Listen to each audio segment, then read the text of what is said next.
क्या पढ़ा रहा हूँ बेटा? आईयूसी। पहली बार कोचिंग जब गया था जो है पढ़ाने के लिए, पॉकेट मनी के लिए, तो फिजिक्स पढ़ाने गया था। तो हाँ, तो पहले बार फिर उसके बाद केमिस्ट्री में मौका मिला पढ़ने का, वो भी आईयूसी मिला था पढ़ने को।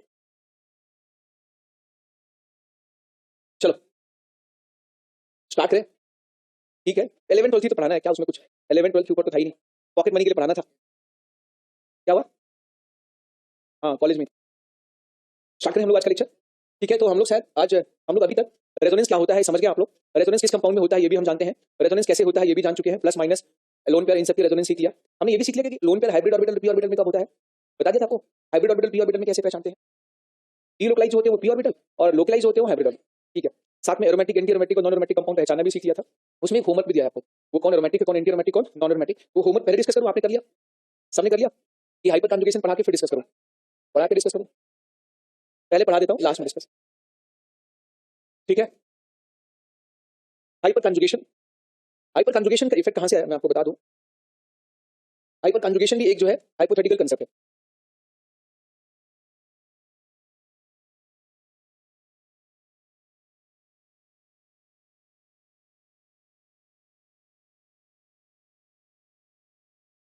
हाइपर कॉन्जुगेशन भी एक प्रकार का हाइपोथेटिकल कांसेप्ट है। एक्चुअली कुछ एक्सपेरिमेंट के दौरान बेकर और नाथन दो साइंटिस्ट थे, वो एक्सपेरिमेंट कर रहे थे और ये अलग अलग देश के साइंटिस्ट हैं, और ये हाइपर कॉन्जुगेशन का कांसेप्ट लगभग एक ही टाइम पे दिया गया था और दोनों लोग अलग अलग देशों से रिसर्च पेपर में पब्लिश किए थे। और ये होता क्या है, क्यों होता था, उन्होंने बताया। एक्चुअली अगर हम बात करें जैसे ये साइक्लोपेंटीन है, इस पर हमने एल्काइल ग्रुप लगा दिया, जैसे मिथाइल लगा दिया और टर्सरी ब्यूटाइल लगा दिया, तो हमने क्या उम्मीद किया है कि यहाँ पर इलेक्ट्रॉन डेंसिटी की साइक्लोपेंटीन पर ज्यादा होगा। एक ऐसे साइक्लोपेंटीन के साथ उन्होंने बेंजीन लगा रखा था, मैंने साइक्लोपेंटीन लिख दिया, तो यहाँ पे इलेक्ट्रॉन डेंसिटी हम उम्मीद कर रहे हैं कहाँ पे ज्यादा होगा, तो हम सब जानते हैं कि जो इंडक्टिव इफेक्ट होता है वो इस टर्सरी ब्यूटाइल ग्रुप का ज्यादा होता है। तो ये इलेक्ट्रॉन को ज्यादा डोनेट करना चाहिए और इसको स्लो कम डोनेट करना चाहिए। तो इलेक्ट्रॉन डेंसिटी की अगर हम बात करें तो यहाँ पे जो इलेक्ट्रॉन की डेंसिटी है वो ज्यादा होना चाहिए, यहाँ पे इलेक्ट्रॉन की डेंसिटी के कंपेयर में यहाँ ज्यादा होना चाहिए। ठीक है, यहाँ पर बढ़ेगी थोड़ी बढ़ेगी, यहाँ थोड़ा ज्यादा बढ़नी चाहिए, तो इलेक्ट्रॉन डेंसिटी ऑर्डर शुड भी उठाइए बोलिए क्लास में। ये फर्स्ट रिंग है, ये सेकंड रिंग है, should be second should be greater than first, बिल्कुल यही पाया गया। लेकिन जब उन्होंने यहाँ पे पाई बॉन्ड एल्काइल ग्रुप से डायरेक्टली अटैच नहीं था, उन्होंने ये पाई बॉन्ड को एल्काइल ग्रुप से डायरेक्टली अटैच करके देखा, पाई बॉन्ड डायरेक्टली जब एल्काइल ग्रुप से अटैच था तो इलेक्ट्रॉन डेंसिटी ऑर्डर शुड भी यही होना चाहिए था, लेकिन उनको इलेक्ट्रॉन डेंसिटी इसका उल्टा मिला, ये नहीं मिला, बल्कि इसमें क्या मिला, हमें ज्यादा किसका हुआ, सेकंड, बट रियल में हमारा इसमें फर्स्ट में ज्यादा इलेक्ट्रॉन डेंसिटी मिली। ऐसे ही उन्होंने, अब उनको उम्मीद क्या थी कि यहाँ ज्यादा होना चाहिए क्योंकि ये स्ट्रॉन्गर प्लस आई ग्रुप है या वीकर प्लस आई ग्रुप है, यहाँ पर कम होना चाहिए। ऐसे उन्होंने बेंजीन पे अटैच करके देखा, तो जहां जहां कॉन्जुगेटेड सिस्टम था या वैकेंट ऑर्बिटल थी या हाफ फील्ड ऑर्बिटल थी, प्लस चार्ज था या पाई बॉन्ड था, वहां पे इंडक्टिव इफेक्ट का उल्टा इफेक्ट उनको मिला, और जहां पे कॉन्जुगेटेड सिस्टम नहीं था मतलब पाई बॉन्ड नहीं था, वहां पर इंडक्टिव इफेक्ट वाला ही ऑर्डर मिला। तो उनको लगा कि लगता है यहाँ पर इस केस में इंडक्टिव इफेक्ट तो लगता ही होगा, उनके अलावा कोई एक दूसरा इफेक्ट भी लगता है जिसकी वजह से यहाँ पे इलेक्ट्रॉन डेंसिटी ज्यादा हो जा रही है और यहाँ पे कम हो रही है, होना चाहिए था कहाँ पे ज्यादा, नीचे। और उसी छिपे हुए इफेक्ट को उन्होंने क्या बोला, हाइपर कॉन्जुगेशन। क्या बोला उन्होंने, जो है हाइपर का। उन्होंने ये कहा कि जिस प्रकार से पाई बॉन्ड कॉन्जुगेट पोजीशन पे होते हैं और ऑर्बिटल सेम प्लेन में होते हैं तो इलेक्ट्रॉन डीलोकलाइज होते हैं, उसी प्रकार से अगर सिग्मा सीएच बॉन्ड होता है, सिग्मा सीएच बॉन्ड वो पाई बॉन्ड के प्लेन में होता है या वैकेंट ऑर्बिटल के प्लेन में होता है, तो सिग्मा सीएच बॉन्ड का इलेक्ट्रॉन भी पाई बॉन्ड के साथ डीलोकलाइज होता है और उसका नाम उन्होंने क्या दिया, हाइपर कॉन्जुगेशन। ठीक है, अभी हाइपर कॉन्जुगेशन कैसे होता है ये मैंने बना लिया। हाइपर कॉन्जुगेशन को नो बॉन्ड रेजोनेंस भी कहते हैं, सिग्मा पी कॉन्जुगेशन भी कहा जाता है, sigma pi star sigma pi conjugation भी कह सकते हैं। ओके, इसमें कैसे होता है, ये जो पाई इलेक्ट्रॉन है, ये पाई बॉन्ड ये जो अल्फा, इस पाई बॉन्ड के अल्फा कार्बन पर जो सीएच बॉन्ड है ये इसके साथ डीलोकलाइज होता है, बिल्कुल ऐसे।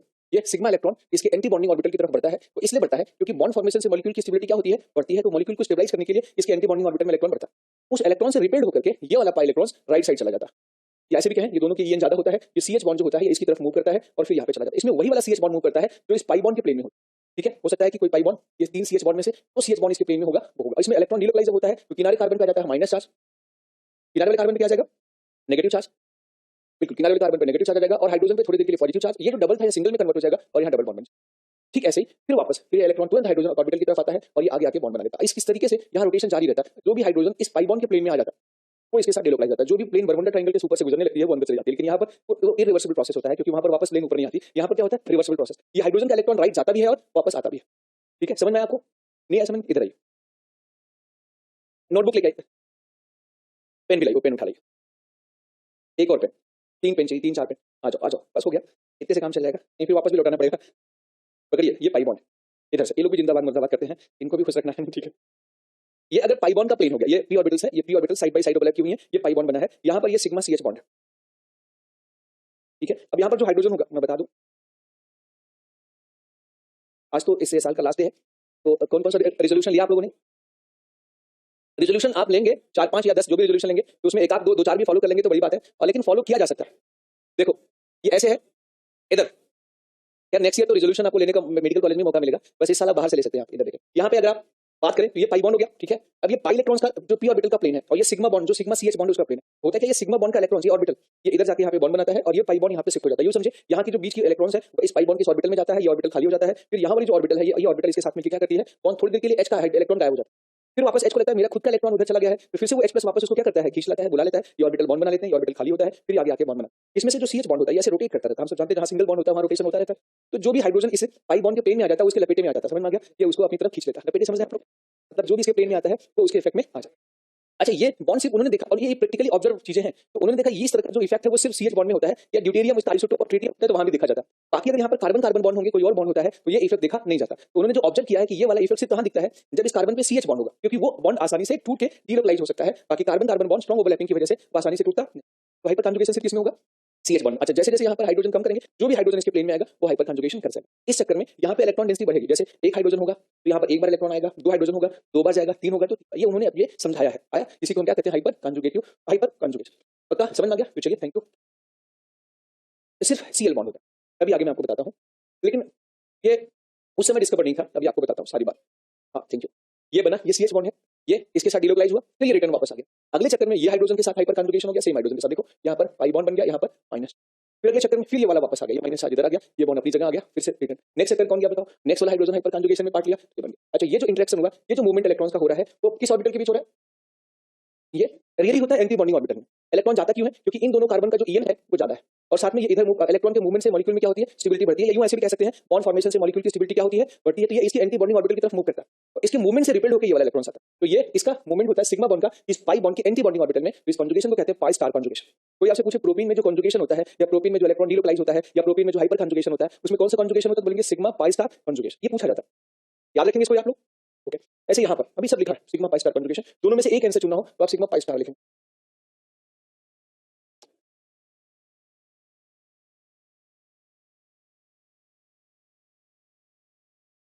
तो यहाँ से मिटता नहीं कुछ बोर्ड में।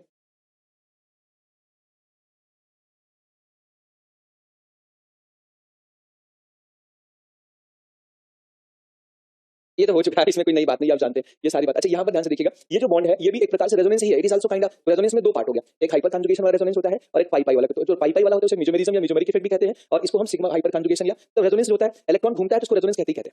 इलेक्ट्रॉन पी ऑर्बिटल से ही घूमे, पाई इलेक्ट्रॉन्स घूमे सिर्फ पाई का पाई के साथ या पाई का पी के साथ हो तो उसे मिजोमेरिज्म कहते हैं, और सिग्मा और पाई के साथ घूमे तो उसे क्या कहते हैं, हाइपर कॉन्जुगेशन। अच्छा, हाइपर कॉन्जुगेशन ये जो स्ट्रक्चर बने इनको कहा जाता है हाइपर कॉन्जुगेटिव स्ट्रक्चर, या इन्हें कहते हैं no bond resonating structure. No bond इसलिए कहते हैं क्योंकि बीच में थोड़ी देर के लिए एच और कार्बन के बीच का बॉन्ड गायब हो जा रहा है। जैसे मिस्टर इंडिया क्या होता है, बीच में गायब हो जाता है, ऊपर टोपी रह जाती है, उसके नीचे जूते नजर आते हैं, वैसे ये भी थोड़ी देर के लिए गायब हो जाता है। ठीक है, no bond resonance. Mister India movie देखा आपने, बहुत पुरानी मूवी, नहीं देखेंगे आप लोगों ने देखा है, खैर आप लोगों को मजा नहीं आएगा उसमें। Hyperconjugative structure, no bond resonance, और इसीलिए इस प्रोसेस को हम कहते हैं हाइपर कॉन्जुगेटिव स्ट्रक्चर या कॉन्जुगेशन या नो बॉन्ड रेजोनेंस। आगे इसमें अगर हम बात करें तो कैसे होगा, अब देखो जहां पर तीन हाइड्रोजन होंगे तो वहां तीन हाइपर कॉन्जुगेटिव स्ट्रक्चर बनाएंगे अल्फा एच की वजह से। अब अगर दो हाइड्रोजन होगा तो यहाँ पर दो हाइपर कॉन्जुगेटिव स्ट्रक्चर बनाएंगे, ये डबल बॉन्ड, यहाँ पर माइनस, यहाँ पर प्लस, यहाँ पर माइनस, यहाँ डबल बॉन्ड, यहाँ पर माइनस। ठीक है, किसी में एक ही अल्फा कार्बन का हाइड्रोजन होगा तो हाइपर कॉन्जुगेटिव स्ट्रक्चर एक ही बनेंगे, यहाँ पर प्लस आएगा और ये यहाँ पे बॉन्ड बनेगा, यहाँ पर माइनस चार्ज, और ये वाला जो बॉन्ड है ये पीछे गायब हो जाएगा।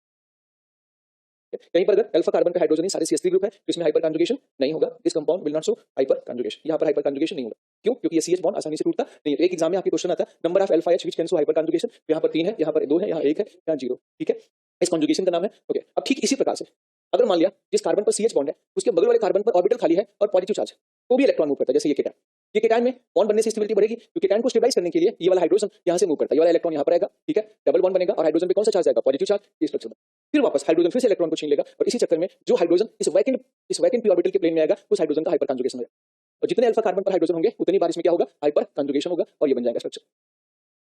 हो गया, यहाँ पर एक हाइड्रोजन है तो एक बार हाइपर कॉन्जुगेटिव स्ट्रक्चर बनेगा, एक हाइड्रोजन है तो एक बार हाइपर कॉन्जुगेटिव स्ट्रक्चर बनेगा। यहाँ पर दो था, सॉरी, यहाँ एक था तो एक बार बनेगा, यहाँ हाइपर कॉन्जुगेटिव स्ट्रक्चर एक ही बार बनेगा। सेम गलती यहाँ पर भी, ये कॉपी पेस्ट किया हुआ, यहाँ पर पॉजिटिव चार्ज। अगर कहीं पर केटायन के पड़ोस में अगर हाइड्रोजन नहीं है तो उसका हाइपर कॉन्जुगेशन तो ये केटायन में होता है, क्योंकि वैकेंट पी ऑर्बिटल और साथ में कार्बन का ईएन क्या होता है ज्यादा, तो इलेक्ट्रॉन का मूवमेंट होता है और बॉन्ड बनने की पॉसिबिलिटी होती है, ये वाला बॉन्ड इधर मूव करता रहता है। ठीक है। अच्छा, इसमें ऐसे ही इसमें मूवमेंट किसकी वजह से हुआ? अल्फा कार्बन का CH बॉन्ड ये वैकेंट p ऑर्बिटल के साथ मूव किया, इसलिए इसका नाम क्या हुआ बताओ? सिग्मा p कंजुगेशन या sigma completely filled p orbital. यहां पर p orbital completely half sorry vacant, sigma and vacant p orbital कौन सा है बताओ? Sigma bond and vacant p orbital. आगे बढ़े हम लोग, समझ गए आप लोग? बाद में नोट कर लीजिएगा, अदरवाइज जरूरत है नहीं, एक एग्जांपल चाहे तो नोट कर सकते हैं, एक इसमें से एक इसमें से। नेक्स्ट हमारे पास क्या कॉपी पेस्ट था, तो हमने उठा के कॉपी कर लिया, तो 3 बना दिया, कोई दिक्कत नहीं, भरा भरा बोर्ड दिखे इसलिए ऐसे कर दिया, अदरवाइज इसकी कोई आवश्यकता नहीं है। फीलिंग अच्छी है कि सर ने मेहनत किया, आपको देख के लगे है ना, बाकी तो मेहनत हमने किया नहीं इसमें कुछ। अगला, हम सब जानते हैं कि किसी मॉलिक्यूल में फ्री रेडिकल्स होता है, तो वहां पर बॉन्ड जो भी ब्रेक करते हैं वो होमोलिसिस तरीके से ब्रेक करते हैं, क्योंकि ये पढ़ा ना आपने, हाई हीट इलेक्ट्रिसिटी लाइट और पेरोक्साइड और रेडिकल हेल्पर, तो हेल्पर का रेडिकल है ना यहाँ पर, तो ये बॉन्ड होमोलिटिकली टूटेगा, एक इलेक्ट्रॉन H पर जाएगा और एक इलेक्ट्रॉन C पर, C वाला इसके साथ मिलकर क्या करेगा? बॉन्ड बनाएगा, तो जहां जहां प्लस जा रहा था वहां वहां पर हम रेडिकल दिखाएंगे। देखो इसको अगर हम बना के पढ़ाते हैं ना तो पूरे लेक्चर लग जाता है हाइपर कंजुगेशन में, क्योंकि इसको बनाने में ही समय लग जाता है, तो बनाने में भी टाइम लगता है। तो ये हो गया। अब हाइपर कंजुगेशन यहाँ पर जो हुआ वो सिग्मा ऑर्बिटल, सिग्मा बॉन्ड वाली ऑर्बिटल वो हाफ फील्ड p ऑर्बिटल के साथ में यहाँ पर हाइपर कंजुगेशन हुआ, जिसको कहते हैं सिग्मा p या सिग्मा हाफ फील्ड कंजुगेशन। क्या क्या हुआ? अच्छा, यहां पर अगर हम बात करें नेक्स्ट, अगर किसी कार्बन पर माइनस चार्ज हो, तो माइनस चार्ज मतलब जानते हैं वहां पर ऑर्बिटल फुलफिल्ड हो, तो अब यहां पर ये इलेक्ट्रॉन मूव नहीं कर सकता, क्योंकि इसको जाने के लिए कोई खाली ऑर्बिटल नहीं है, और साथ में ये इलेक्ट्रॉन एक दूसरे को रिपेल कर रहा है, तो इसलिए इसमें हाइपर कंजुगेशन नहीं होता। तो A9 do not show hyper conjugation, A9 में हाइपर कंजुगेशन नहीं होता। एक और बात बता दूं कि अगर कहीं पर बोरॉन प्रेजेंट हो, क्या प्रेजेंट हो? बोरॉन, तो बोरॉन एक प्रकार से कार्बन प्लस जैसा ही होता है, बस कार्बन प्लस क्या होता है कि वहां पर पॉजिटिव चार्ज भी होता है और ऑर्बिटल भी खाली होती है, लेकिन यहाँ पर सिर्फ क्या होता है, यहाँ पर ध्यान से देखिए, यहाँ पर पॉजिटिव चार्ज नहीं होता, बट ये मॉलिक्यूल स्टेबलाइज होने के लिए हरकत क्या होती है, इलेक्ट्रॉन इधर मूव करेगा, और जैसे मूव करेगा यहाँ पर इनके बीच में इस प्रकार का बॉन्ड बन सकता है। तो बोरॉन भी हाइपर कंजुगेशन में पार्ट ले सकता है, क्योंकि यहाँ पर क्या प्रेजेंट है? वैकेंट p ऑर्बिटल, और यहाँ पर माइनस चार्ज और ये बन जाए, फिर वापस रिटर्न ये H, फिर इसको वापस बुला लेगा, और जितने अल्फा कार्बन पे हाइड्रोजन होंगे उतनी बार इसमें क्या लिख सकते हैं आप बताओ? Hyper conjugation. ये था बोरॉन। इसी के साथ आपको हाइपर कंजुगेशन समझ में आ गया। ये 3 केसेस में होता है, चाहे वो ट्रिपल बॉन्ड का पाई बॉन्ड हो या डबल बॉन्ड का पड़ोस कार्बन का हाइड्रोजन हो, और या तो केटायन हो या फ्री रेडिकल पड़ोसी पर हाइड्रोजन हो, या बोरोन के साथ जुड़ा हुआ अल्फा कार्बन हो और अल्फा कार्बन पर क्या हो? हाइड्रोजन हो। साथ में एक और बात बता दूं, यहाँ पर ये सिग्मा बॉन्ड इसके p ऑर्बिटल के प्लेन में तभी होगा जब इसका हाइड्रोजन sp3 होगा, या यूं समझिए यहाँ पर बॉन्ड तभी बनेगा जब इसका हाइड्रोजन sp3 होगा। अगर इसका हाइड्रोजन आपने sp2 कर दिया या sp कर दिया तो फिर हाइपर कंजुगेशन नहीं होगा। हाइपर कंजुगेशन की कंडीशन क्या होगी? कंडीशन ऑफ हाइपर कंजुगेशन क्या होना चाहिए बताओ? कहीं भी कार्बन कार्बन डबल बॉन्ड दिखे और उसका पड़ोसी कार्बन पर H, D या T दिखे तो हाइपर कंजुगेशन हो, या कहीं पर केटायन फ्री रेडिकल दिखे और पड़ोसी कार्बन पर H, D या T दिखे तो हाइपर कंजुगेशन हो। बोरॉन दिखे पड़ोसी कार्बन पर H, D या T दिखे तो हाइपर कंजुगेशन होगा, and hybridisation of C alpha should be sp2। अच्छा, लेकिन एक और बात बताऊं, वो जो C अल्फा है वो ब्रिज हेड कार्बन का हाइड्रोजन नहीं होना चाहिए, क्योंकि अगर ब्रिज हेड कार्बन का हाइड्रोजन होगा तो वहां पर पाई बॉन्ड नहीं बनेगा, जैसे मैंने यहाँ पे डबल बॉन्ड बना। अब यहाँ पर प्रेजेंट जो हाइड्रोजन है ये हाइपर कंजुगेशन में पार्ट नहीं लेता, क्यों नहीं लेगा? ये वाला बॉन्ड यहाँ पर आएगा, ये वाला बॉन्ड यहाँ पर, तो यहाँ पे डबल बॉन्ड बनाना पड़ेगा। क्या बनाना पड़ेगा हमें? Double bond. और ब्रिज हेड कार्बन पे डबल बॉन्ड नहीं बनता, इसका हाइड्रोजन sp2 नहीं होता, ये हम जानते हैं। तो ये ऐसा हाइड्रोजन हाइपर कंजुगेशन में पार्ट नहीं लेता तो ब्रिज हेड कार्बन। सावधानी नंबर एक तो ये हो गया, बाकी अब आपको आता है। अगर किसी मॉलिक्यूल में एक ही कार्बन पर H भी हो और D भी हो तो हाइपर कंजुगेशन दोनों से होगा, परंतु तेज हाइपर कंजुगेशन कौन करेगा बताओ? CH, क्योंकि CH बॉन्ड आसानी से ब्रेक कर सकता है और जो D बॉन्ड है ये थोड़ा स्लो ब्रेक करेगा। बस अब आपको आ गया। तो आपके एग्जाम में एक क्वेश्चन पूछा जाता है which molecule show hyperconjugation, या decide number of alpha hydrogen in molecule which can show hyperconjugation, तो जवाब दे देंगे आप लोग? चलिए क्वेश्चन, हां बेटा कौन सा बेटा? बाइसाइक्लिक कंपाउंड, सॉरी ये C alpha should not be bridge head carbon of bicyclic compound.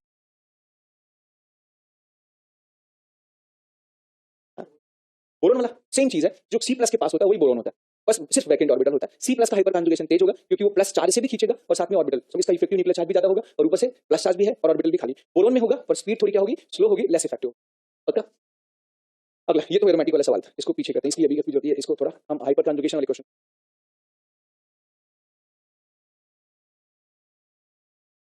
इतना स्लो मोशन में बात कर लेते हैं आप लोग। अब न्यू ईयर आ रहा है तो बंद करिए, तो मेडिकल कॉलेज में जाइएगा, वहां खड़ी पे बैठ के बात करिए, यहाँ पे क्यों बात करें? खड़ी जानते हैं सॉरी गलत वर्ड है, मैंने कहाँ रिकॉर्ड कर लिया क्या? ठीक है कोई बात नहीं। एक्चुअली जहाँ पे दो दोस्त बैठ करके थोड़ा गप्पे मारते हैं, आधे घंटे गप्पे मारते हैं, क्या चीज?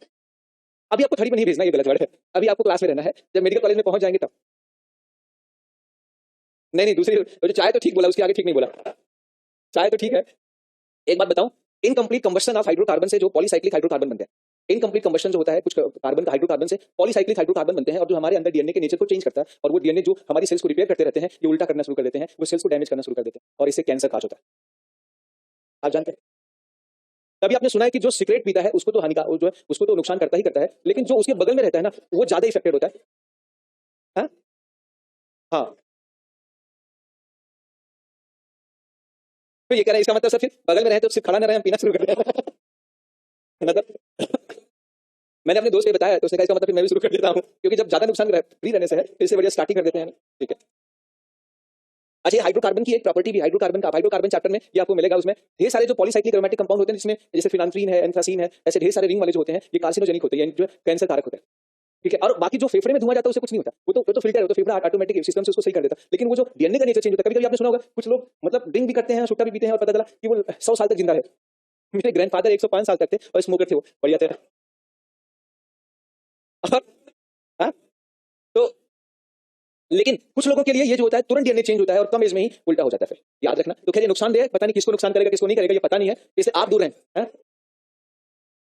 ये पता चलेगा, जैसे मेरे को नुकसान नहीं करेगा क्योंकि मेरे दादाजी का जीन मेरे अंदर आ चुका है।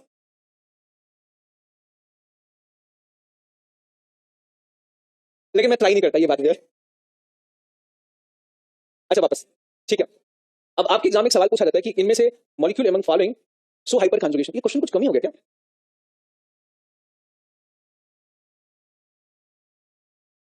ये डराते क्यों हैं आप, है ना, वो करके क्यों डराते हैं ना? अच्छा अच्छा, ये वापस, लेकिन ये मैंने सुना है कि डराने वाला बहस नहीं है। तो molecule among following so hyper conjugation, तो आपसे पूछा जा सकता है, तो आप बता देंगे पहला करेगा क्यों? क्योंकि यहाँ अल्फा कार्बन ही नहीं है। दूसरा करेगा ये अल्फा है तो यस ये शो करेगा, तीसरा भी शो करेगा, चौथा भी शो करेगा, पांचवा नहीं। ये चिल्ला क्यों रहे हो? मैं पूछूं फिर जवाब दो, क्योंकि आपकी जो वॉइस आगे पीछे आती है ना तो फिर क्लास में समझ में नहीं आता। ये करेगा ये, क्योंकि यहाँ पर जो ये बेंजीन के अल्फा कार्बन पर हाइड्रोजन है, ठीक है, ये सो ये नहीं करेगा, ये यस ये नो, ये नो, पक्का? कोई डाउट किसी को? यहाँ पर ये CS3 है, ये CS2 प्लस है, ये अल्फा कार्बन, ये शो करेगा, ये नहीं करेगा क्योंकि ये CS2 तो है, ये CH प्लस है, ये बगल में CS2 भी है पर इसका हाइब्रिडेशन sp2 है। इसका जो CH बॉन्ड है वो इसके अलग प्लेन में होगा, मतलब हाइब्रिडेशन की वजह से इसका प्लेन क्या होगा, चेंज होगा, समझ में आ गया? और साथ में बॉन्ड भी मजबूत होता है। ठीक है, अगला इसमें सो होगा, इसमें नहीं होगा, ये इसमें नहीं होगा क्योंकि ये इसका ये पड़ोसी कार्बन है, यहाँ पर CH3 ग्रुप है, यहाँ शो करेगा, यहाँ नहीं करेगा, यहाँ करेगा, यहाँ पर सो, यहाँ पर ये डबल बॉन्ड खिसक गया है ना, ये डबल बॉन्ड खिसक गया है, इसे करेक्ट तो कर दूं? ठीक है, ये CD3 की वजह से करेगा,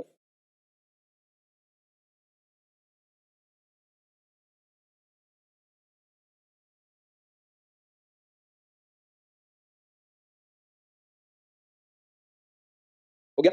यहाँ पर ये हाइपर कॉन्जुगेशन शो करेगा, ये शो करेगा, ये नहीं करेगा, ये करेगा, ये क्यों नहीं करेगा? यहाँ पर हाइड्रोजन है जो ब्रिजहेड कार्बन का है और ये इसकी वजह से करेगा, और ये बोरोन है मतलब CS2 प्लस, है ना, तो बोरोन CS2 प्लस की वजह से, तो मेरे ख्याल से ये बात समझ में आ गई आपको, क्लियर कट? अच्छा, कौन सा बेटा? ये डबल बॉन्ड है ना, डबल बॉन्ड का ये अल्फा कार्बन और अल्फा कार्बन पर CD3 है, क्या बेटा? हाइड्रोजन कहाँ है? ये डबल बॉन्ड का ये अल्फा कहाँ कार्बन है, डायरेक्ट डबल बॉन्ड से जुड़ा, डबल बॉन्ड से जो कार्बन जुड़ा होगा उस पर हाइड्रोजन होना चाहिए, डबल बॉन्ड से डायरेक्ट जुड़ा हुआ हाइड्रोजन हाइपर कॉन्जुगेशन शो नहीं करता। कौन सा? ये अल्फा ड्यूटेरियम, ठीक है, मेरे ख्याल से बात समझ में आ गई सबको। अब हम आगे बढ़ जाएं। अब हाइपर कॉन्जुगेशन की वजह से जो इफेक्ट होता है उसे हाइपर कॉन्जुगेशन इफेक्ट कहा जाता है, और ये हाइपर कॉन्जुगेशन इफेक्ट दो प्रकार का होता है। एक चीज और आपको बता दूं,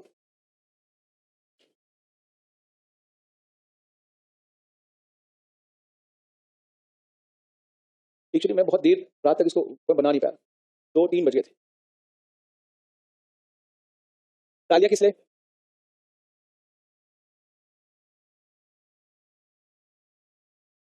ओके, मेरी बात सुनो, कार्बन अगर पर हाइड्रोजन प्रेजेंट है तो हाइपर कॉन्जुगेशन तो उसका होता है, डबल बॉन्ड के साथ अगर अल्फा कार्बन पे हाइड्रोजन है तो हाइपर कॉन्जुगेशन तो होगा ही होगा, और ये इलेक्ट्रॉन ऐसे ही डिलोकलाइज होता है जो आप जानते हैं। यहाँ पर इलेक्ट्रॉन का जो फ्लो होता है वो हाइड्रोजन से कार्बन की तरफ होता है, लेकिन अगर यहाँ पर अगर इस डबल बॉन्ड के अल्फा कार्बन पे Cl प्रेजेंट हो, Cl only Cl, chlorine bromine iodine नहीं, फ्लोरीन वाला बॉन्ड मजबूत होता है और ब्रोमीन और आयोडीन का ईएन कम होता है, जिसमें क्लोरीन का ईएन ज्यादा होने की वजह से ये क्लोरीन, याद रखिएगा, ये उल्टा मूव कर जाता है, ये इलेक्ट्रॉन क्लोरीन की तरफ मूव करता है और फिर ये वाला बॉन्ड अपोजिट डायरेक्शन में यहाँ पर मूव करता है। इसे कहते हैं हाइपर, इसमें इलेक्ट्रॉन का मूवमेंट है वो हाइपर कॉन्जुगेशन से अपोजिट हुआ। ये हाइपर कॉन्जुगेशन का क्या हुआ बताओ? अपोजिट, ये रिवर्स मेथड से हुआ, जिसको कहते हैं reverse hyper conjugation. Hyper conjugation generally, अब याद रखो, ये किसी ऑथेंटिक बुक में नहीं दिया, कुछ इंडियन राइटर की बुक्स में लिखा हुआ है कि नहीं, अगर डबल बॉन्ड से CCl3 जुड़ा है तो हाइपर कॉन्जुगेशन होना चाहिए, बस का कोई ऑथेंटिक सोर्स नहीं है, तो आपसे पूछा भी नहीं जाता कि ऐसा होता है कि नहीं होता। फिर भी अगर कोई पूछे तो आप बता देना कि CCl3 हाइपर कॉन्जुगेशन शो करता है, पूछा नहीं जाएगा, क्योंकि जो प्रोफेसर आपके पेपर बनाएंगे वो हाईली वही क्वेश्चन देंगे जिसके सोर्सेज हो, जो कहीं के रेफरेंसेस हो, तो ये नहीं पूछा जाएगा। फिर भी आप जान लो कि अगर डबल बॉन्ड के अल्फा कार्बन पर Cl है तो वहां पर हाइपर कॉन्जुगेशन का अपोजिट एक रिवर्स हाइपर कॉन्जुगेशन।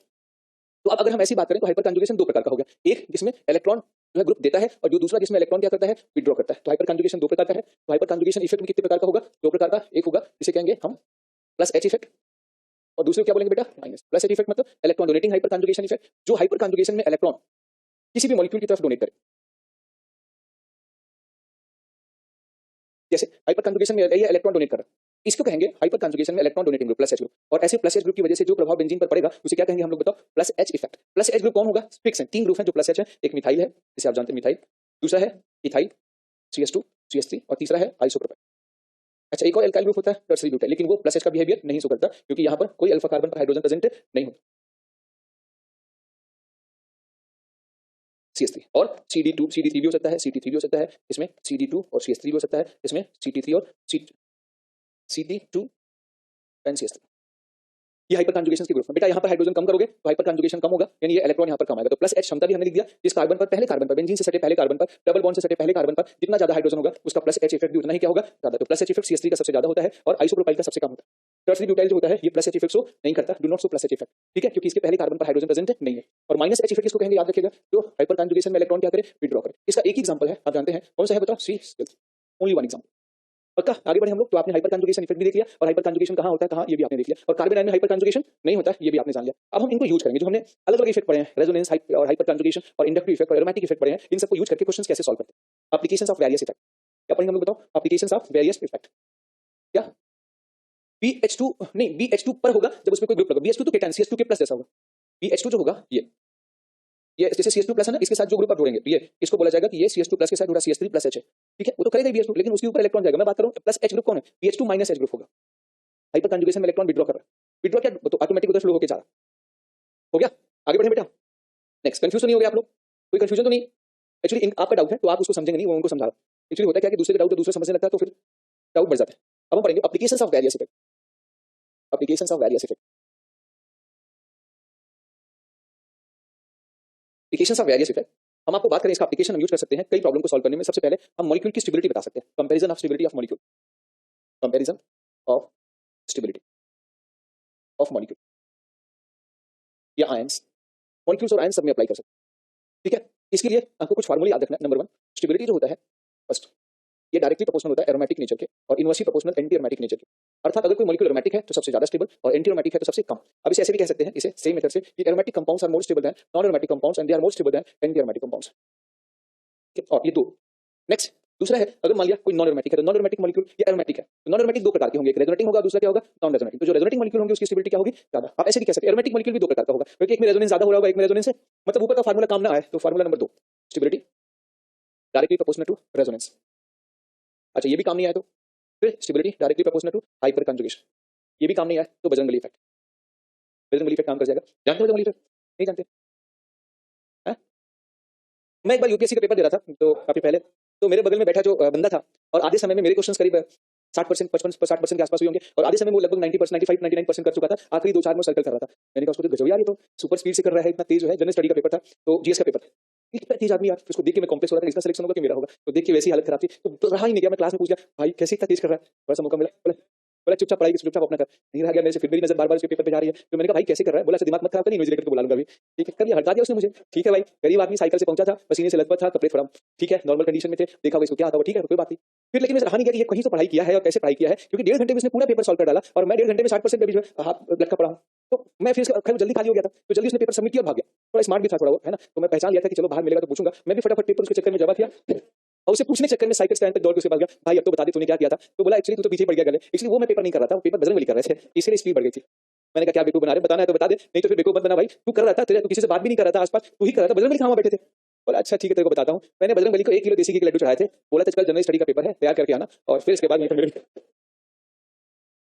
मिठाई खा लेना, ये तैयार करके आना, फिर इसके बाद वहीं पे एग्जाम हॉल में मिलेंगे। तो मैंने कहा कैसे मिलता था तू, बोला मैंने उनको बोला था देखिए टेंशन मत लीजिए, 4 ऑप्शंस होंगे, एक ए होगा, एक बी होगा, एक सी होगा, एक डी। हम पेंसिल को थोड़ा ऊपर उठाएंगे और ऐसे बोलेंगे जय बजरंगबली और पेंसिल छोड़ देंगे, तो जहां पर पेंसिल जो आंसर करेक्ट होगा, पेंसिल अगर बी पे गिरी तो मैं मान जाऊंगा कि आपका इशारा बी की तरफ है और पेंसिल अगर सी पे गिरी तो आपका इशारा सी की तरफ है।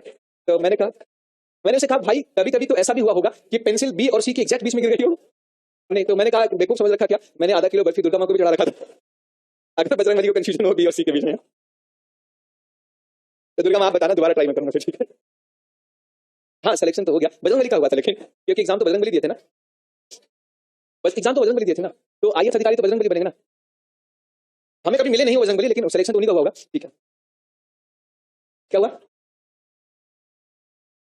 हम लोग तो खैर इंटरव्यू तक जाके लौट है, वहां तक हम लोग को जनरल स्टडी में नंबर कम मिलता था, हम लोग हिंदी मीडियम के स्टूडेंट थे। 6th 5th क्लास मतलब हमारी एबीसीडी जो स्टार्ट हुई थी ना, पहली बार जो एबीसीडी हम लोग पढ़े थे वो 6th क्लास में पढ़े थे।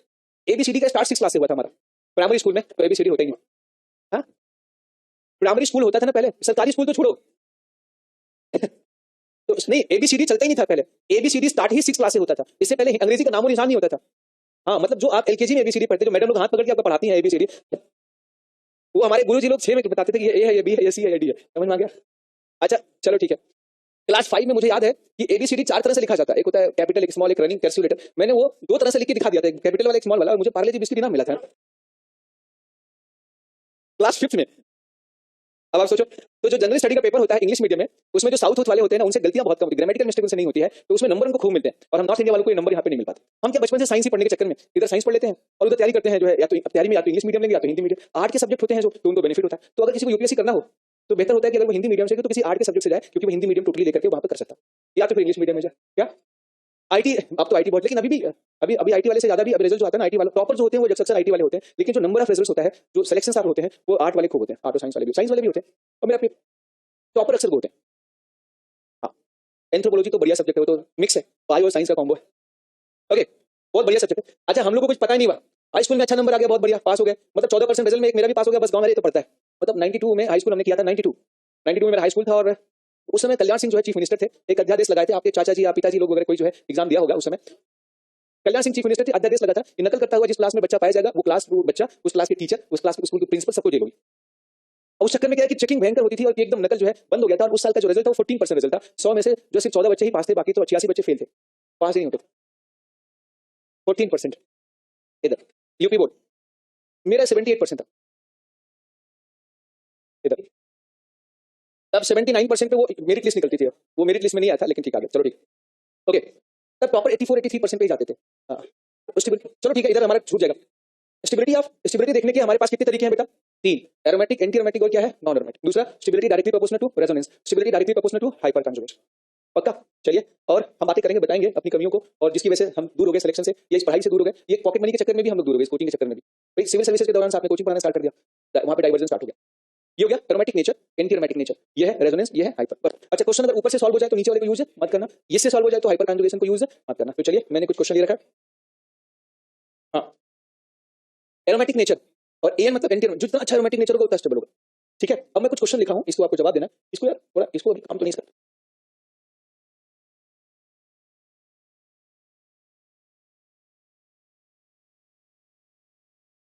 होमवर्क तो रह गया अभी आपका। नो, अब जरूरत ही नहीं, अब आपको बहुत कम, अब एक्स्ट्रा क्लास में सिर्फ डिस्कशन होगा, एक्स्ट्रा क्लास में सिर्फ क्वेश्चन की प्रैक्टिस होगी बस, एक्स्ट्रा क्लास में पढ़ेंगे नहीं, क्योंकि एक्स्ट्रा क्लास में बच्चे कम आते हैं, और जो बच्चे नहीं आते उनका टेस्ट में नंबर नहीं आता तो जिंदाबाद मुर्दाबाद शुरू कर देते हैं,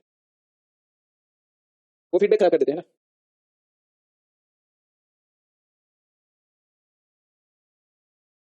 बच्चों से नॉलेज से मतलब नहीं, बच्चों को नंबर आना चाहिए बस, बाकी दुनिया बाहर में जाए, मम्मी पापा खुश तो हम भी खुश है ना।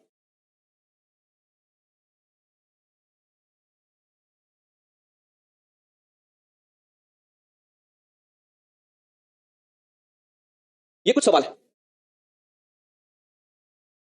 ये आपको बताना इनकी स्टेबिलिटी ऑर्डर। इसमें ये न्यूट्रल मॉलिक्यूल्स हैं, ये केटायन है, ये एनायन है, हर जगह पे आप इसे चाहें तो अप्लाई कर सकते हैं। तो इसमें पहले आप चेक करेंगे, बातें नहीं, इसमें पहले आप चेक करेंगे, ये यहां पर एक चीज छूटा हुआ है, रुक जाओ, 1 मिनट, बोनस हुआ क्वेश्चन, ये आप बताओ, ये एंटी एरोमेटिक, ये एरोमेटिक, ये नॉन एरोमेटिक, ये नॉन, तो सबसे स्टेबल एरोमेटिक हो जाएगा और सबसे कम एंटी एरोमेटिक, तो 2 सबसे ज्यादा और पहला सबसे कम, बीच में होगा 4, 4 में रेजोनेंस और फिर 2, 3, 4, 3। आया समझ में? आप ही बताइएगा तो जल्दी हो जाएगा, फटाक से बताइए। यहाँ पे ये एरोमेटिक, ये एंटी एरोमेटिक, ये एरोमेटिक, प्रोपाइलियम केटायन इसको कहा जाता है, ये नॉन एरोमेटिक। तो स्टेबिलिटी ऑर्डर क्या हो जाएगा? पहला, दोनों 2 एरोमेटिक है, एरोमेटिक थर्ड भी है और फर्स्ट भी है, यहाँ रेजोनेंस आता होगा, तो थर्ड पहला, उसके बाद चौथा और सबसे कम दूसरा। अब आपके एग्जाम में हो सकता है ये क्वेश्चन स्ट्रक्चर बनाने के बजाय नाम लिखा हो, तो नाम कैसे सुनिएगा, ये है, इसका नाम है 7 कार्बन है ना, तो cycloheptatrienyl cation, इसका नाम क्या लिख सकते बताओ? Cycloheptatrienyl, in cation, cycloheptatrienyl cation, मतलब 7 मेंबर की रिंग है, 3 कॉन्जुगेशन में पाई बॉन्ड है और एक प्लस चार्ज, इसका नाम होगा साइक्लो पेंटा डाई इनिल केटायन, साइक्लोप्रोपिनिल केटायन। ठीक है, पूरा बोलिए सब, मैंने क्या बोला था? 7, 8, 9 की आगे भी बोला था, 7, 8, 9 मैंने पूरा बोलिए, अधूरा बोले आप। तो एंटी एरोमेटिक क्यों छोड़ रहे हैं? 7, 8, 9 member anti aromatic compounds become टेढ़ा, ये 7 मेंबर है पर एंटी एरोमेटिक तो नहीं है ना, समझ गए? स्टेटमेंट सारी समस्या, सारी मर्ज की दवा आपकी नोट्स में है, यहां पर देखिए, क्या ये नॉन, ये सारे नॉन बेंजीनॉइड एरोमेटिक कंपाउंड्स, ये भी नॉन बेंजीनॉइड एरोमेटिक, बेंजीन नहीं दिख रही ना, बेंजीन एग्जैक्टली जो बेंजीन दिखे, एग्जैक्टली बेंजीन दिखे वही बेंजीनॉइड होता है। ठीक है, इधर यहां पर बताओ, ये एंटी एरोमेटिक, ये एरोमेटिक, ये नॉन एरोमेटिक, तो क्या होगा 2 पक्का। नेक्स्ट ये रेजोनेंस, देखो सभी नॉन एरोमेटिक है तो आप चेक करेंगे रेजोनेंस, रेजोनेंस किसमें होगा, इसमें नहीं होगा, इसमें नहीं होगा, इसमें होगा, इसमें, जिसमें रेजोनेंस होगा वो सबसे ज्यादा स्टेबल। हाँ पहला और चेंज है, ये पाई बॉन्ड यहाँ है, ये पाई बॉन्ड है, थोड़ा अंतर है, ये पाई बॉन्ड यहाँ पे ऑप्टिकल इल्यूजन है ना, और ये पाई बॉन्ड यहाँ बीच में, ठीक है। अल्फा एच हम बात करें यहाँ पे, तो अब देखो अब हमें पहले दूसरे और चौथे को हमें इसमें नहीं चेक करिएगा, इसमें हो चुका है तो इसमें मत चेक करिएगा, अब बाकी में हमें अल्फा एच चेक करने पड़ेंगे, तो अल्फा एच बता दो यहाँ कितना है। अब सुनो मेरी बात, यहाँ 2 डबल बॉन्ड है, इस डबल बॉन्ड का अल्फा कार्बन ये 2 और 2 4, और इस डबल बॉन्ड पे तो अल्फा कार्बन यहाँ पर 4 + 1 5, ठीक है। यहाँ पर इसका 4 ही है, और इसका ये अल्फा, ये अल्फा, ये अल्फा, 3 1 4 और 2 6, कितने हो जाएंगे 10। यहाँ पर ये कार्बन का जो हाइड्रोजन है वो दोनों डबल बॉन्ड में काउंट होगा, क्योंकि वो दोनों तरफ हाइपर कॉन्जुगेशन कर सकता है, ठीक है। तो एक इसमें भी काउंट होगा और इसमें भी काउंट होगा, क्योंकि ये राइट भी जा सकता है और लेफ्ट भी जा सकता है, तो इसकी वजह से ये भी हाइपर कॉन्जुगेशन कर सकता है, ये भी कर सकता है, तो 2 ये हो गए और बाकी 3 1 4, और इसको वापस जोड़ेंगे हम 6। यहाँ पर चेक करें, यहाँ पर ये 4 तो हो गए इस डबल बॉन्ड की वजह से, और इस डबल बॉन्ड की वजह से 9, ये अल्फा कार्बन, ये अल्फा कार्बन, ये अल्फा कार्बन, ये अल्फा, 3 2 5 2 7 और 2 9, क्या हो गया 30। तो I think answer should be 3 के बाद 4 सेकंड एंड फर्स्ट। रेजोनेंस सबसे ज्यादा, अच्छा जिसमें रेजोनेंस उसमें अल्फा एच नहीं देखेंगे, क्योंकि अब रेजोनेंस ने कह दिया ये थर्ड सबसे स्टेबल होगा। अगर हम इसमें बात करें तो इसमें रेजोनेंस किसी में नहीं होगा, जो एरोमेटिक भी नहीं है, सारे नॉन एरोमेटिक है, तो अल्फा एच देखिए बताएंगे, यहाँ पर अल्फा एच 1 होगा, सिर्फ ये सॉरी 1 और 2 3, अल्फा एच 3 नहीं, बदलने की जरूरत नहीं पड़ेगी, यहाँ अल्फा एच 2 2 4 3 7 और 3 10, यहाँ पे अल्फा एच 1 2 3 6, यहाँ अल्फा एच 2 और 2 4, तो स्टेबिलिटी ऑर्डर हो जाएगा सबसे सेकंड 2 3, सबसे स्टेबल होगा 2, उसके बाद 3, उसके बाद 4, उसके बाद 1। नेक्स्ट इसमें बताएं, इसमें बातें नहीं, अब बात नहीं, इसमें किसी में रेजोनेंस हाइपर कॉन्जुगेशन नहीं होगा, तो ये हम जो हमने पढ़ा था एंगल स्ट्रेन आइसोमेरिज्म में पढ़ा था, वहां से निकालेंगे। इसमें एंगल स्ट्रेन, इसके कार्बन हाइब्रिडेशन sp3 है, एंगल होना चाहिए था 109 डिग्री पे, रियल में ये 60 डिग्री पे है, तो 60 डिग्री इसमें एंगल स्ट्रेन होगा 49 डिग्री का। और इसमें हम बात करें, इसमें एंगल स्ट्रेन ये 90 डिग्री का भी है, ये 60 डिग्री का है, इसमें एंगल स्ट्रेन 90 डिग्री का होगा, और यहाँ पर ये 108 डिग्री का होता है। और जो चेयर फॉर्म होता है ये इस रूप में नहीं पाया जाता, सॉरी साइक्लोहेक्सेन इस रूप में नहीं पाया जाता, ये चेयर फॉर्म में पाया जाता है। जब भी इसके बारे में जवाब देना हो तो इसका चेयर फॉर्म बना के जवाब दिया करें, आया समझ में। इसमें एंगल स्ट्रेन 0 डिग्री का है, तो सबसे स्टेबल इसमें कौन हो जाएगा बताओ जी, सबसे स्टेबल चौथा, फिर दूसरा, फिर तीसरा, पता फर्स्ट बेटा ये वाला, इसमें हमने ये वाला जो कार्बन है ना ये दोनों में काउंट कर लिया। पहले आप इस डबल बॉन्ड से चेक करो बेटा, ये डबल बॉन्ड से, ये अल्फा 3 हाइड्रोजन, यहाँ 1 हाइड्रोजन 4 और ये 2 6। अब इस ये वाला डबल बॉन्ड भी तो हाइपर कॉन्जुगेशन करेगा, उसकी वजह से चेक करो, इसकी वजह से इधर 2 हाइड्रोजन, इधर 2 2 और 2 कितने हो गए 4। हमने इसको 2 बार काउंट कर लिया, 2 हाइड्रोजन को 2 बार काउंट कर लिया, इसलिए आप काउंट किए होंगे तो 8 आएगा, ठीक है। ये क्वेश्चन आप करके आएंगे, आपका होमवर्क। नेक्स्ट अब हम आपसे बात करेंगे HOH order, heat of hydrogenation, बातें नहीं, हीट ऑफ हाइड्रोजनेशन HOH। एक बात जानते हैं आप लोग, जब भी किसी मॉलिक्यूल में हम हाइड्रोजन का रिएक्शन कराते हैं तो इस रिएक्शन कैटलिस्ट की मदद से कराते हैं, रिएक्शन हम आगे बताएंगे, पर हमारा मकसद सिर्फ यहाँ पर है कि हाइड्रोजन एल्कीन अगर करीब आते हैं तो ये हाइड्रोजन इसके बॉन्ड को तोड़ के ये दोनों कार्बन से जुड़ जाता है, ठीक है बेटा। और ये हाइड्रोजनेशन प्रोसेस कहलाता है। हाइड्रोजनेशन जब भी किसी को जोड़ते हैं तो उसके आगे जिनेशन लगा देते हैं, अब जब कोई चीज टूट के निकलता है तो लिसिस लगा देते हैं, जानते हैं आप लोग ये, ठीक है। तो यहाँ पर हाइड्रोजन जुड़ रहा है, इसे हाइड्रोजनेशन कहते हैं। इसमें हीट बाहर निकलती है हमेशा, ये जो हीट बाहर निकलती है इसी हीट को कहते हैं हीट ऑफ हाइड्रोजनेशन या डेल्टा H। ये हीट निकलती क्यों है? क्योंकि एक पाई बॉन्ड के टूटने से 2 सिग्मा बॉन्ड का फायदा हुआ है। सिग्मा बॉन्डेड मॉलिक्यूल की जो इंटरनल एनर्जी होती है या पोटेंशियल एनर्जी होती है ये बहुत कम होती है, समझ में आ गया। तो एक हाई एनर्जी वाला मॉलिक्यूल किसमें कन्वर्ट हो रहा है? लो एनर्जी वाले मॉलिक्यूल में कन्वर्ट हो रहा है, तो जो एनर्जी का गैप है वही निकलता है। अच्छा ये इसमें हीट नेगेटिव वैल्यू होती है, कौन सी वैल्यू होती है बताओ? नेगेटिव। इसमें हीट हमेशा बाहर निकलती है, इसमें देना नहीं पड़ता, ये एक्सोथर्मिक प्रोसेस होता है, जानते हैं आप लोग, इट्स एक्सोथर्मिक। ओके, अब इसमें हीट निकलती है सिर्फ पहले इस वजह से कि एक पाई बॉन्ड टूटता है 2 सिग्मा बॉन्ड बनता है, तो किसी में एक पाई बॉन्ड टूटेगा 2 सिग्मा बॉन्ड बनेगा तो हीट निकलेगी, किसी में 2 पाई बॉन्ड टूट के 4 सिग्मा बॉन्ड बनेगा तो हीट क्या होगी? और ज्यादा निकलेगी, मतलब हीट निकलती है पाई बॉन्ड के टूटने की वजह से, समझ में आ गया। तो किसी में हीट ऑफ हाइड्रोजनेशन निकालना है तो आपको निकालने का सब तरीका हो गया, heat of hydrogenation directly proportional to number of pi bond.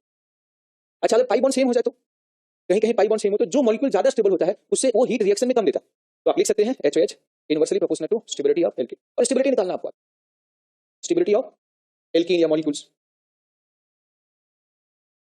जो मॉलिक्यूल जितना ज्यादा स्टेबल होगा उससे हीट उतना ही, बोलो। अच्छा लेकिन फार्मूला सबसे पहले कौन सा लगाएंगे आप इसमें?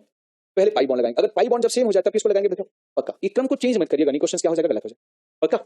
नेक्स्ट आपसे पूछा जाए इसमें हीट ऑफ हाइड्रोजनेशन, सबसे पहले आप पाई बॉन्ड देखें, यहाँ पर पाई बॉन्ड 3 है, यहाँ 2 है, यहाँ 2 है, यहाँ 1 है, तो सबसे अधिक हीट ऑफ हाइड्रोजनेशन हो जाएगा फर्स्ट का और सबसे कम हो जाएगा इसका। अब इन दोनों के बीच में हमें फैसला करना है, तो जो पाई बॉन्ड सेम है तो जो ज्यादा स्टेबल होगा उसका HOH कम हो जाएगा। यहाँ पे रेजोनेंस होने की वजह से ये कॉन्जुगेशन में इसकी स्टेबिलिटी थोड़ी ज्यादा होगी, तो इसका HOH होगा थोड़ी कम, तो मतलब सेकंड ज्यादा और थर्ड कम। आया समझ में आपको? अगर हम इसमें बात करें तो इसमें पाई बॉन्ड सेम हो गया, सब में पाई बॉन्ड सेम है तो डायरेक्ट क्या चेक करेंगे? स्टेबिलिटी। स्टेबिलिटी कैसे चेक? रेजोनेंस किसी में नहीं होगा तो अल्फा H, यहाँ अल्फा H होगा 3 और 1 4, यहाँ अल्फा H 3 3 6 2 8, यही है ना, या अल्फा H 2 और 2 सॉरी 3 और 2 5, या अल्फा H 2। आया समझ बेटा? तो यहाँ स्टेबिलिटी की बात करूंगा तो स्टेबिलिटी ऑर्डर में 2 3 1 एंड 4 होगा, तो यहाँ HOH order heat of hydrogenation order 4 1 3 and 2 नहीं आया समझ में। हम इस एक क्वेश्चन की बात करें तो पाई बॉन्ड सेम है, पीछे स्टेबिलिटी आप निकाल चुके हैं, पीछे स्टेबिलिटी निकाल चुके हैं आप लोग। स्टेबिलिटी ऑर्डर सबसे अधिक कौन होगा बताओ? सबसे अधिक थर्ड का होता है, फिर फोर्थ का होता है, फिर टू का होता है, फिर वन का होता है। तो यहाँ हीट ऑफ हाइड्रोजनेशन ऑर्डर हो जाएगा 1 2 4 3। कंपाउंड पूछे, compound molecule having maximum HOH and minimum HOH, जवाब आप दे सकते हैं। अच्छा, हीट ऑफ हाइड्रोजनेशन एक नेगेटिव वैल्यू होती है, पॉजिटिव वैल्यू होती है? नेगेटिव वैल्यू होती है, पक्का। यहाँ पर अगर हम आपसे बात करें तो स्टेबिलिटी, स्टेबिलिटी, स्टेबिलिटी ऑर्डर की बात करें अगर हम आप डिसाइड कर चुके हैं, पीछे पीछे जैसे क्वेश्चन स्टेबिलिटी हमने डिसाइड किया, इसमें 2 उसके बाद में 2 के बाद में 3 उसके बाद 4 उसके बाद 1। तो यहाँ हीट ऑफ हाइड्रोजनेशन ऑर्डर हो जाएगा 1 4 3। आई थिंक ये बात समझ में आ गई। इसमें पाई बॉन्डिंग है तो इसका heat of hydrogenation direct stability से डिसाइड होगा, और स्टेबिलिटी इसकी सबसे कम तो हीट ऑफ हाइड्रोजनेशन सबसे ज्यादा, पहला दूसरा तीसरा चौथा, पक्का। बोलो। वैसे तो अगर हम बात करें तो ये हाइड्रोजन से बहुत तेज रिएक्शन करता है क्योंकि इसका बॉन्ड बहुत तनाव में होता है, प्रोपेन बन जाता है, और ये स्लो करता है, ये और स्लो, वो इतना स्लो करता है कि रिएक्शन ही नहीं करता, तो हीट ऑफ हाइड्रोजनेशन लगभग जीरो होती है लगभग, पक्का। Next, heat of combustion, एचओसी।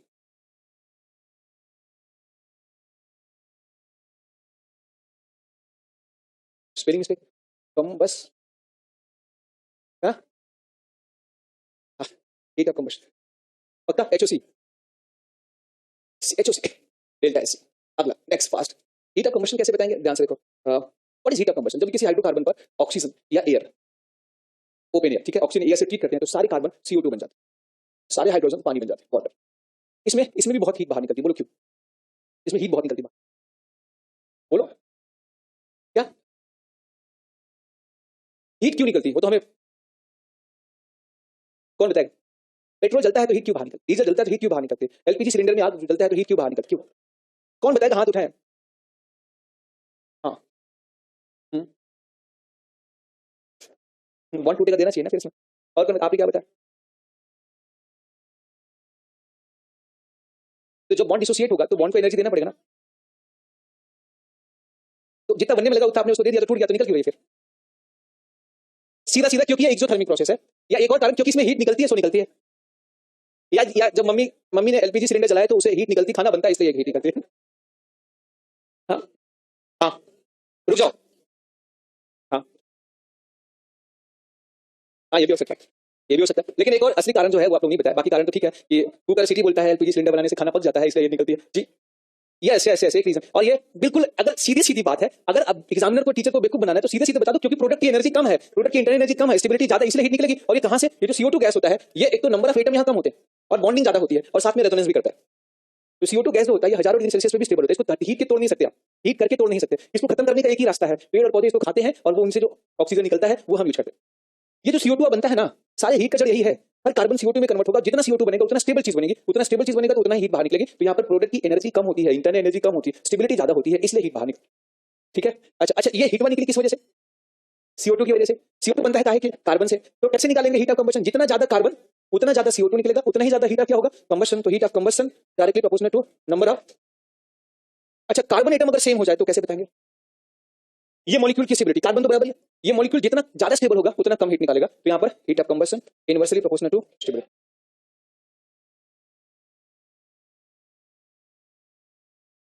पहले कौन सा फार्मूला यूज करेंगे जल्दी से बताओ, बताइए। Heat of combustion order, 3 carbon 4 carbon 5 carbon 6 carbon, क्या सही है? बात नहीं, कोई डाउट है? अगर किसी ने इस बार टेस्ट में 700 के ऊपर नंबर लाया तो उसको गिफ्ट मिलेगा, ठीक है। और 3 लगातार टेस्ट में जो नंबर लाएगा उसको यहाँ के सबसे बेहतरीन रेस्टोरेंट में डिनर पार्टी, कोटा के सबसे अमर पंजाबी कौन सा रेस्टोरेंट, हम आपको खिलाएंगे। यहाँ झोपड़ी में एक खाना बनाता है ना, 15 रुपए पूरी थाली का, 10 रुपए थाली में। एक मेरा साथी ऑटो वाला है, उसके परिवार खाना बनाते हैं, तो ठीक है ना। अरे मैं मजाक कर रहा था। अच्छा ठीक है, अरे हमें तो सिर्फ रोटी चाहिए, कोई रोटी दे दे, बाकी तो हम खाना खा लेंगे। हाँ, इधर इसमें बताएं कैसे बताएं? कितने कार्बन? 6। कितने कार्बन? बातें नहीं कहीं, माहौल क्यों खराब करेगा बेटा, ब्रेक होती है माहौल खराब हो जाता है ना। ये 6 कार्बन 6 कार्बन 6 कार्बन 6 कार्बन तो बराबर हो गया, स्टेबिलिटी को उल्टा करेंगे, ये कम स्टेबल है ना। तो ये सबसे एचओसी इसका ज्यादा हो जाता है, ये साइक्लो, इसका नाम है 1 2 3 ट्राइमिथाइल साइक्लो प्रोपेन, ये 1 2 डाइमिथाइल। अब इसमें थोड़ा और कठिन पूछे, इसको सिस ट्रांस बना दे, इसको सिस ट्रांस बना दे तो पेपर थोड़ा और कठिन हो जाएगा, या इक्वेटोरियल एक्सेल बना दे यहाँ पर लगा के तो पेपर और कठिन हो जाएगा। पर बस सारा फंडा क्या है, कार्बन और स्टेबिलिटी पर डिपेंड करता है, बस क्वेश्चन को कठिन बनाया जा सकता है, नथिंग मोर। यहाँ पर बताया, यहाँ पर कितने कार्बन है? 3 कार्बन, यहाँ 4 का 3 नहीं, ये कार्बन 1 2 3 4, यहाँ पर 5 कार्बन, यहाँ पर 4। अच्छा, तो सबसे ज्यादा इसका हो जाएगा, सबसे कम इसका, लेकिन इन दोनों में किसका ज्यादा होगा? इसमें 2 3 मेंबर करेंगे तो तनाव ज्यादा होगा, उसमें तनाव कम होगा, तो हीट ऑफ कंबशन हो जाएगा आंसर इसमें पहला, गलत गलत गलत, तीसरा, फिर दूसरा, फिर चौथा, फिर पहला। जल्दी में आता हुआ क्वेश्चन गलत ना हो, ये क्वेश्चन आपको लग रहा होगा सेम है, लेकिन फिर से आंखें बंद करके देखें तो आपको डिफरेंट नजर आएगा, है ना। अब आप बताएं इसमें स्टेबिलिटी का ऑर्डर, यहाँ पर 3 कार्बन, यहाँ पर 4 5 कार्बन, यहाँ 7 कार्बन, यहाँ 8 कार्बन, हो गया। और ये आप करके आए। एक तो आपको भी बनता है, नहीं बनता? तो इसके बाद होमवर्क है एरोमेटिसिटी वाला, कर लेंगे आप? आंसर बता दूं? सुन लो, एरोमेटिक, ये नॉन एरोमेटिक, ये नॉन एरोमेटिक, ये नॉन एरोमेटिक, ये नॉन एरोमेटिक, ये non aromatic, aromatic, aromatic, aromatic, aromatic, aromatic, aromatic, aromatic, aromatic, aromatic, aromatic, non aromatic, anti aromatic, aromatic, aromatic, aromatic. हो गया? Aromatic, aromatic, anti aromatic, aromatic, anti aromatic, anti aromatic, aromatic, aromatic, non aromatic, non aromatic, aromatic. हाँ, 20, 23, कौन सा 23 present condition में क्या है? Time rise होकर क्या होगा वो तो बात ही बात है ना। प्रेजेंट कंडीशन में क्या है?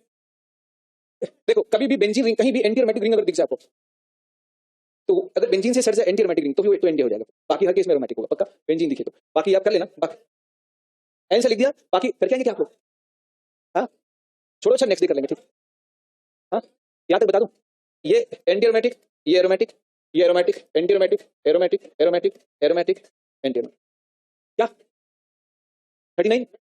ये 7 मेंबर और 8 मेंबर के एंटी एरोमेटिक कंपाउंड। अब बाहर क्लास टाइम से नहीं छोड़ेंगे तो अगले वाले जो सर हैं वो कहेंगे कि मेरा क्लास ले लिया।